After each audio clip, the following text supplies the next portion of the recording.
लोकसभा निकालामध्ये चांगलं यश मिळाल्यानंतर इंडिया आघाडीची आज दिल्लीमध्ये बैठक झाली। शरद पवार, सुप्रिया सुळे, संजय राऊतांसह अनिल देसाई सुद्धा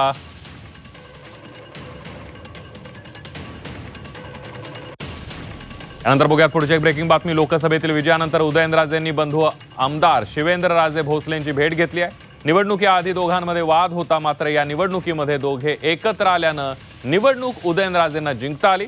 शिवेंद्रराजे आणि इतर सर्वांचं सहकार्य मिळाल्यानंच निवडणूक जिंकू शकल्याचं उदयनराजे म्हणालेत। तर सर्वांना सोबत घेऊनच काम करणार असल्याचं उदयनराजे यांनी म्हटलेलं आहे। आज निवडून आलो आणि ते जाणीव मला आहे त्याची कसंही करून ह्या 3-4 महिन्यानंतर 3 महिन्यानंतर जेव्हा आमदारकीच्या निवडणुका असतील त्यात ह्या सगळ्यांना जीव ओतून मनापासून वाटेल त्या परिस्थितीत हे जे आहेत हीच तुम्हाला आमदार म्हणून दिसणार एवढं या ठिकाणी सांगा।